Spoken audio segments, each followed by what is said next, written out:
On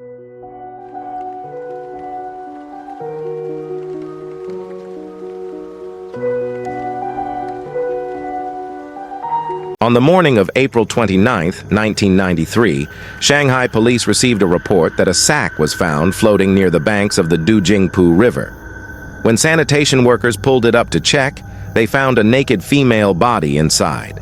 The autopsy revealed that the victim, about 40 years old, had 15 stab wounds on his body. The cause of death was a stab wound to the heart and arteries, causing massive blood loss and hemothorax and pneumothorax.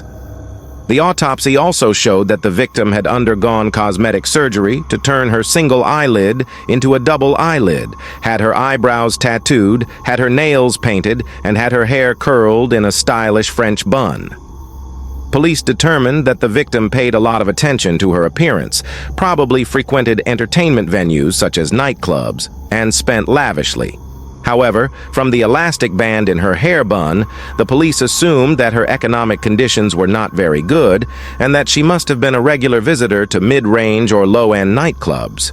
Through investigation of the scene combined with analysis of the hydrological characteristics of the Dujingpu River and the flow rate, the police believed that the sack containing the body was thrown from a location approximately 500 meters upstream of the river.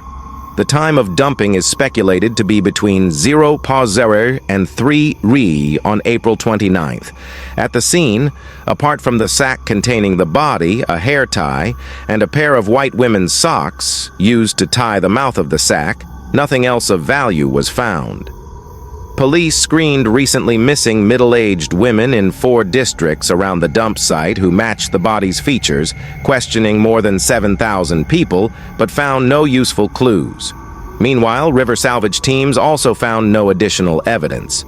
On May 12th, the investigation team filmed a 30-second video describing the victim's physical characteristics and played it repeatedly on television.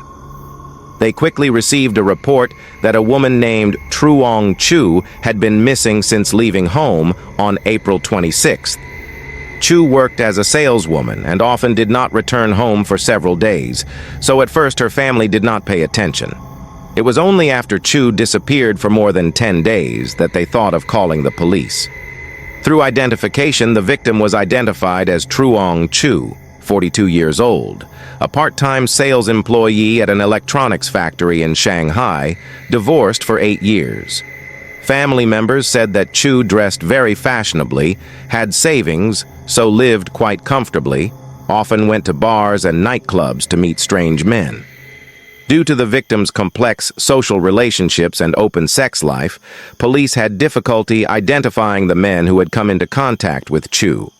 Through questioning local residents, investigators learned that Chu had once held a knife in front of a man's house to collect a debt, and that man's house was very close to the location where the body was dumped. Police summoned the suspect for investigation on the morning of May 13th. The man was shown to have an alibi and was released. Joe mainly sold medical electronic equipment and frequently visited various hospitals. Therefore, the police focused on the hospital purchasing department staff who had contact with Joe. After verification, Joe had contacted the purchasing department heads of more than 70 large and small hospitals, and the contacts list contained the names and phone numbers of more than 100 people. Most of these people were very uncooperative with the police, refusing to answer any questions or saying they did not know anything. Through many investigation efforts, 2 suspects came into the sights of the task force. One is a 45-year-old man named I, who used to live with Joe at home.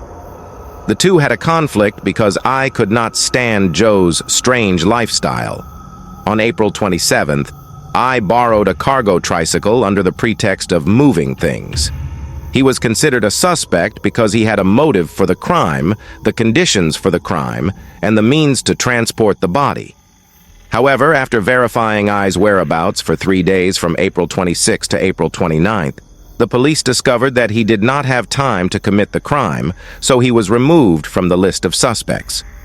The second is a 47-year-old man named Bao, who was also Joe's former boyfriend. He was an alcoholic and had repeatedly beaten his lover. After Joe disappeared, a neighbor discovered scratches on Bao's face. 3 days later, he had gone on a business trip for a week. However, after verification, Bao had an alibi, and the scratches on his face were caused by his wife discovering his affair, and the two had a fight. At this time, the broken clues forced the task force to return to the starting line after more than a month of investigation. After testing, the blood stains at Duong's house matched Chu's blood type. Other items were also confirmed by relatives to be the items Chu had brought with him before he went missing. Faced with the evidence, Duong had to confess his crime. According to the testimony, Duong and Chu met at a nightclub in early March 1993.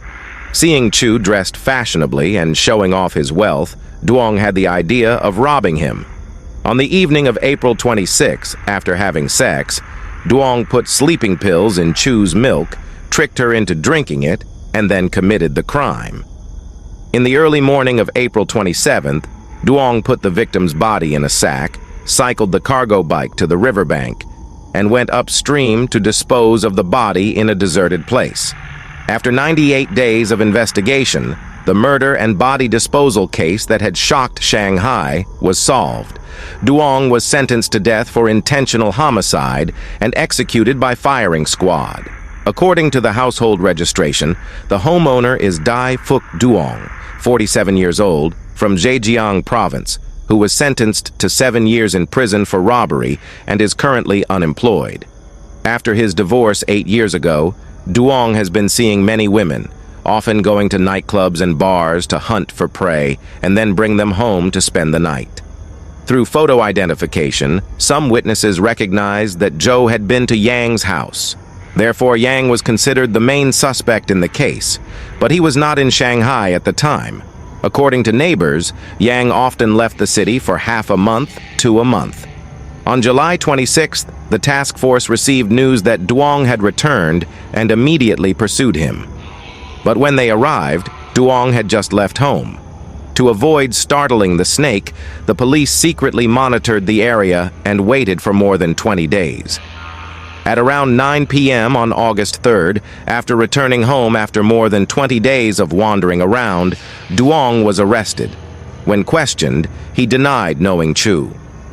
Searching Duong's house, investigators discovered bloodstains on a chest of drawers and scratches on the walls. They also found a watch, a monthly bus pass with Chu's photo on it, and a leather briefcase containing several envelopes and documents printed with the name of the factory where Chu worked. On July 12th, the police unexpectedly obtained new clues when questioning a female worker. The girl said she had met a man at a nightclub not long ago.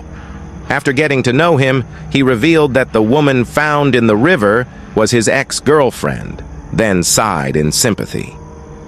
The girl had been to the place where he lived twice, but only remembered the street name, not the specific house number. The police drove her around the street to find his address.